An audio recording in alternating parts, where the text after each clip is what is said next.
The OCD and Anxiety Podcast by Robert James Coaching.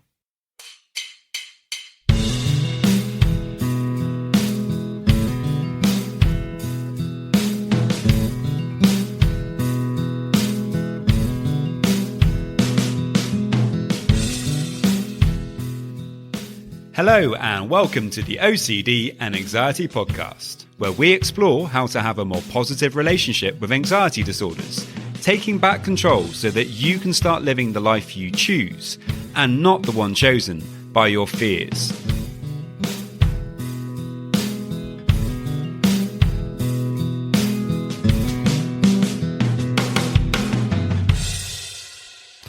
Hello and welcome to episode 371, where today we're going to be exploring the benefits of exercise, which have recently been highlighted to be incredibly beneficial for anxiety and depression and other struggles that people have. So we're going to be unpacking that today.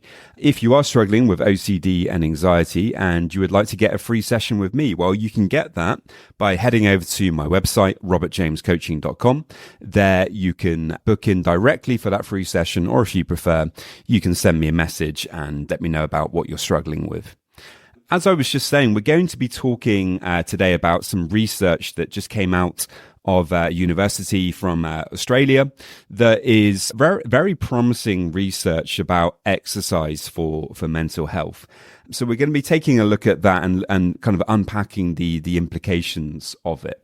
If you find the podcast helpful, it would be great if you could follow and like on Instagram. Also, if you would like to have your own kind of personal questions answered, I can actually do you your own personalized podcast on my Patreon. If you're interested in signing up for that, you can follow the link in the show notes. There's different tiers starting from as low as a couple of euros a month.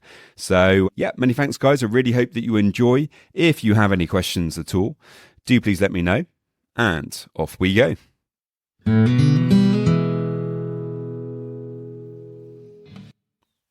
So if you listen to this podcast on a regular basis or for a long time, I'm sure you've heard me talking many times about the benefits of exercise. It's something that really is a cornerstone of my kind of recovery or journey, I think is a better way of describing it, of dealing with OCD.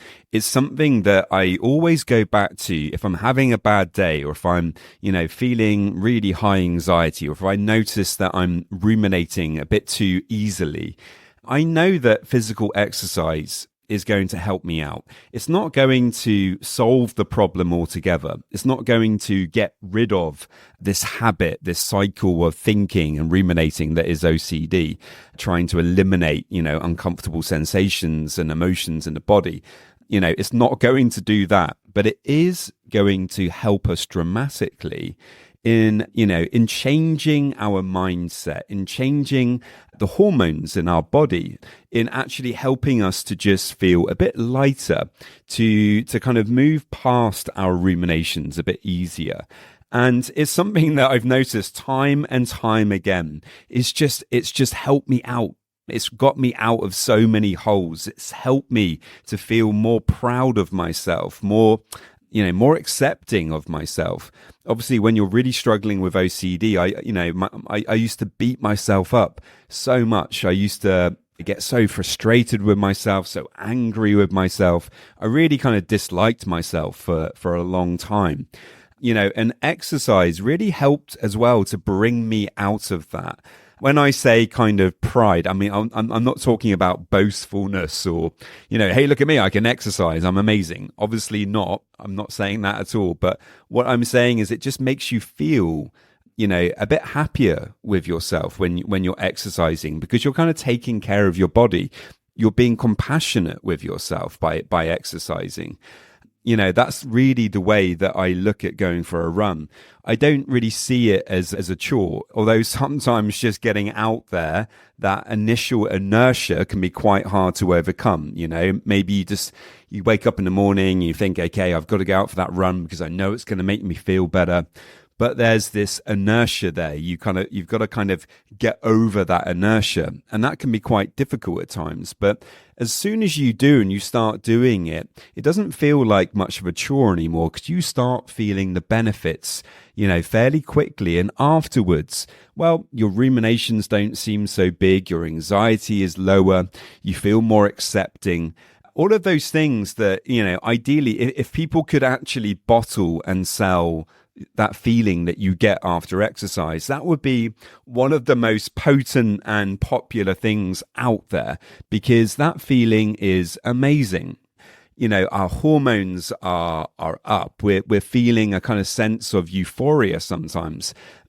Perhaps it's those endorphins that are kind of rushing through our blood and helping us to feel happier. And this is all, really, really amazing. And so what I wanted to do today is actually highlight some science, some research that's come out very recently that actually, it kind of proves what I'm talking about here. There was already research that was kind of showing that exercise is, very good for mental health. And obviously, anecdotally, I think, most people who do exercise on a regular basis already know that to be true. They already kind of feel the benefits of whatever exercise that they happen to do. But the good news with this recent research is it really is backing up the importance of exercise. And actually the kind of recommendations that they're drawing from this research are that exercise really should be incorporated into treatment approaches to things like OCD or anxiety or depression or whatever it might be. So let's take a look at this research. The paper is entitled Effectiveness of Physical Activity Interventions for Improving Depression, Anxiety and Distress, an Overview of Systematic Reviews by Ben Singh et al. Now, one of the interesting things about this study is it's actually a meta-analysis. This is where they take lots of different studies and they look at all of the results and kind of bring everything together to get a big overview of what's actually going on. And this type of study, it gives us a really good indication, of what's actually really happening. The review was completed out of the University of South Australia and published in the British Journal of Sports Medicine. And it's a very comprehensive review. And the University of South Australia actually says this: the review is the most comprehensive to date, encompassing 97 reviews, 1,039 trials, 128,119 participants. It shows that physical activity is extremely beneficial for improving symptoms of depression, anxiety, and distress. Specifically, the review showed that exercise interventions that were 12 weeks or shorter were the most effective at reducing mental health symptoms, highlighting the speed at which physical activity can make a change. Now, this is absolutely amazing. This is fantastic. This isn't just a small study. As you can see, there are, over 100,000 participants in the study. And what it's showing is that in actually a fairly short time, 12 weeks or less, people were seeing a reduction in a lot of their very difficult mental health challenges that they were struggling with. The lead researcher, Dr. Singh, goes on to say physical activity is known to help improve mental health, yet despite the evidence, it has not been widely adopted as a first choice treatment.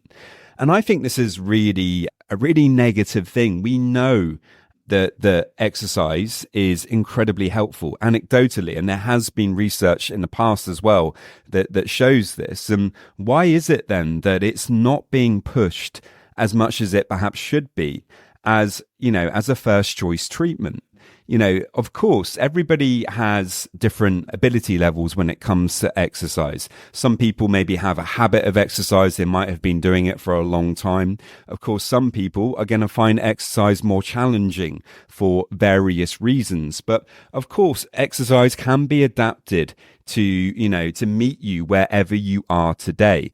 And it isn't about, pushing yourself dramatically straight away. It's about doing it very gently and slowly. If you are thinking about, taking up exercise to help you with OCD and anxiety, then, if you haven't been doing exercise, of course, you should consult your doctor beforehand, and you should, be building that up in a gentle way, ideally working with somebody to help you with that.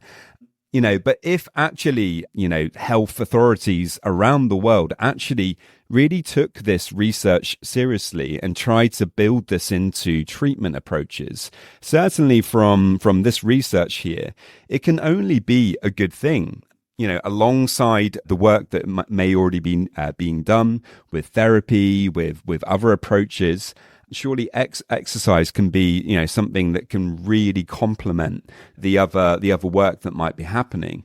Dr. Singh goes on to say that our review shows that physical activity interventions can significantly reduce symptoms of depression and anxiety in all clinical populations, with some groups showing even greater signs of improvement.